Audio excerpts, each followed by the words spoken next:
درود شریف جو ہے نا، اس کے بارے میں اعلیٰ حضرت بریلوی نے سیدنا صدیق اکبر سے فتاوی رضویہ میں ایک روایت نقل کی ہے کہ نبی علیہ السلام نے فرمایا کہ اکثر الصلاۃ علیہ، حضور نے فرمایا کثرت سے مجھ پر درود پڑھا کرو۔ فإن اللہ تعالیٰ وکل لی ملکا عند قبری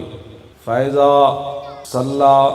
رجل من امتی قال لی ذالک الملک یا محمد صلی اللہ تعالیٰ علیہ وسلم ان فلان ابن فلان یصلی علیک الساعہ۔ یہ حدیث دا معنی ہے کہ اللہ تعالیٰ حضور فرما دیں کہ اللہ تعالیٰ نے ایک فرشتہ میری خدمت مقرر کیتا ہے میری روزہ انور تے، جدوں بھی کوئی میرا امتی میرے تے درود پڑھدا ہے نا تے او فرشتہ کہندا ہے یا رسول اللہ فلانا فلانے دا پتر ہونے انہیں تواڈے تے درود پڑھیا۔ ایتھے جڑا اعلیٰ حضرت شعر لکھیا، اعلیٰ حضرت فرماندے کہ اتھے پھر شعر لکھ کے پھر اعلیٰ حضرت دا ایک اپنا مزاج ہے، فرمایا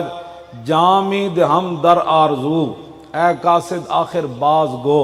در مجلس آن نازنین حرف گر عظمی رود۔ اعلیٰ حضرت کہندے نے فرشتیا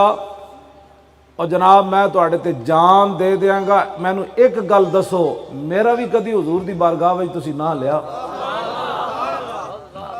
کدی ایک واری میرا نام دی تسی لیا حضور دی بارگاہ تے جلے ہو جے تو حضور تے تواڈا بھی نام تے تواڈے پیو دا بھی نام تے میرا تے میرے پیو دا بھی نام حضور دی بارگاہ وچ لیا جائے تے بندہ کتنا وڈا سودا، ایک دوسرے دا منہ ویکھدے رہندے ہو، انے واہ حضور تے درود پڑھیا کر، اس تو وڈی تے بد نصیبی کوئی نہیں کہ کسی بندے دا نام حضور دی بارگاہ وچ نہ لیا جائے۔ ہاں تے تو خوش نصیبی سمجھا کرو یار، کتنی وڈی خوش نصیبی، میں اس قابل ہاں کہ میرا تے میرے پیو دا نام حضور دی بارگاہ وچ لیا جائے۔ اچھا پڑھو درود شریف۔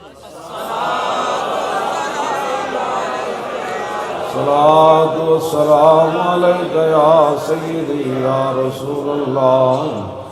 وعلی آلک و اصحابک یا حبیب اللہ۔